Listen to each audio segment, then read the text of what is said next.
The Malleus Maleficarum. Part 2, Question I. Chapter 12. Of the way how in particular they afflict men with other like infirmities. But who can reckon the number of infirmities which they have inflicted upon men, such as blindness, the sharpest pains, and contortions of the body? Yet we shall set down a few examples which we have seen with our eyes, or have been related to one of us inquisitors. When an inquisition was being held on some witches in the town of Innsbruck, the following case, among others, was brought to light. A certain honest woman who had been legally married to one of the household of the Archduke formally deposed the following. In the time of her maidenhood she had been in the service of one of the citizens, whose wife became afflicted with grievous pains in the head, and a woman came who said she could cure her, and so began certain incantations and rites which she said would assuage the pains. And I carefully watched, said this woman, what she did, and saw that, against the nature of water poured into a vase, she caused water to rise in its vessel, together with other ceremonies which there is no need to mention.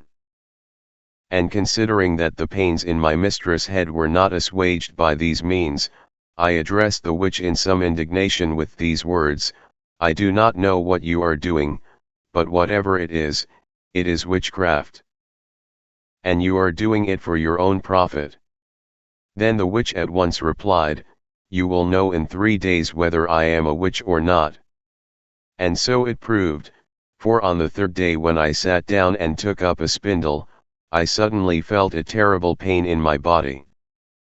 First it was inside me, so that it seemed that there was no part of my body in which I did not feel horrible shooting pains, then it seemed to me just as if burning coals were being continually heaped upon my head.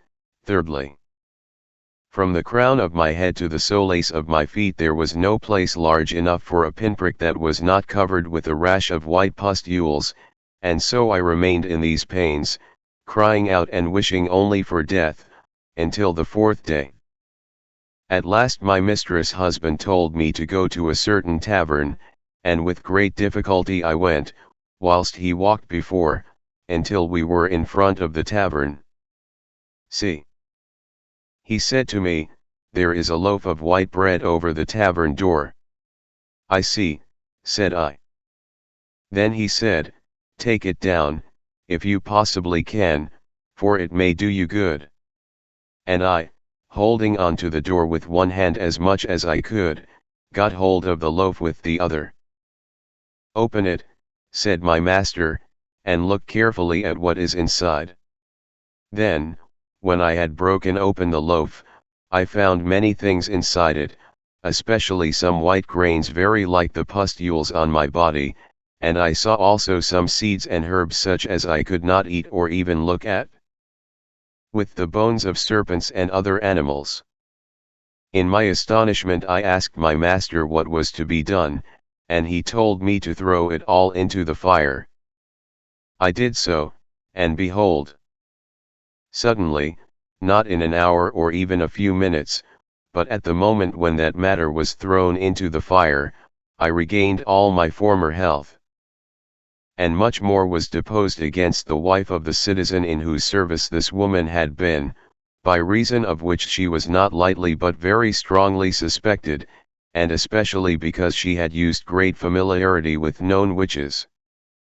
It is presumed that, having knowledge of the spell of witchcraft hidden in the loaf, she had told it to her husband, and then, in the way described, the maidservant recovered her health.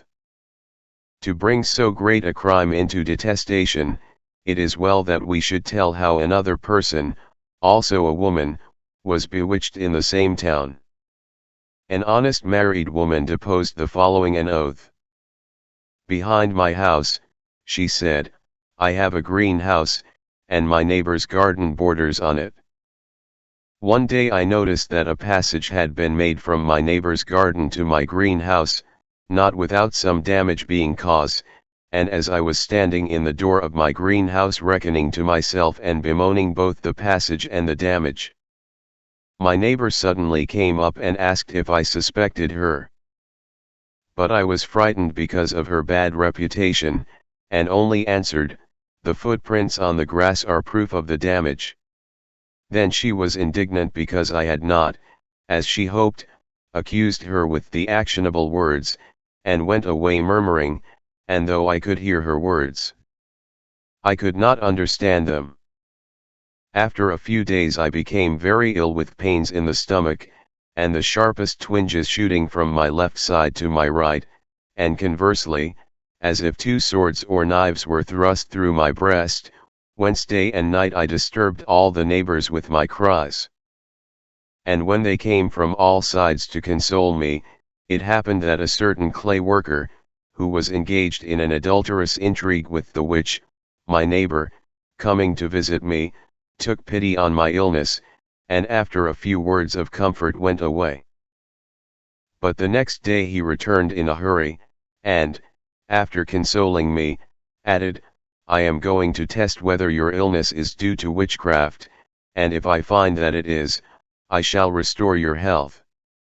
So he took some molten lead and, while I was lying in bed, poured it into a bowl of water which he placed on my body. And when the lead solidified into a certain image and various shapes, he said, "See, your illness has been caused by witchcraft, and one of the instruments of that witchcraft is hidden under the threshold of your house door. Let us go, then, and remove it, and you will feel better." So my husband and he went to remove the charm, and the clay worker, taking up the threshold, told my husband to put his hand into the hold which then appeared, and take out whatever he found, and he did so. And first he brought out a waxen image about a palm long, perforated all over, and pierced through the sides with 2 needles, just in the same way that I felt the stabbing pains from side to side, and then little bags containing all sorts of things, such as grains and seeds and bones. And when all these things were burned, I became better, but not entirely well. For although the shootings and twinges stopped, and I quite regained my appetite for food, yet even now I am by no means fully restored to health. And when we asked her why it was that she had not been completely restored, she answered, "There are some other instruments of witchcraft hidden away which I cannot find."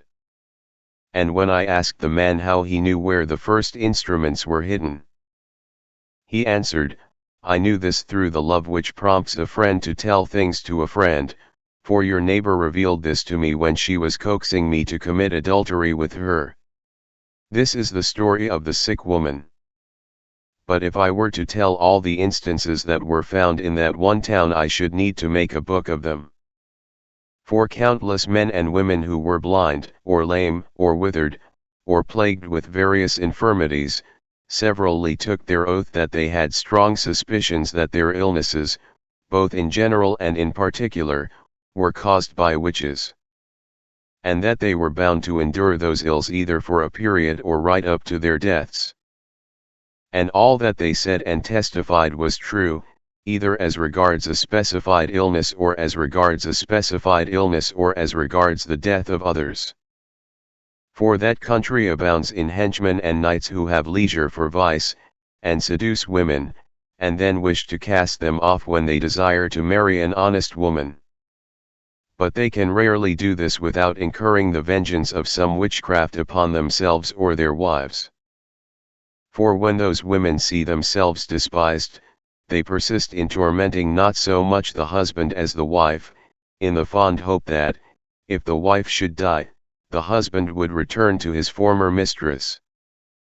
For when a cook of the Archduke had married an honest girl from a foreign country, a witch, who had been his mistress, met them in the public road and, in the hearing of other honest people, foretold the bewitching and death of the girl, stretching out her hand and saying, "Not for long will you rejoice in your husband."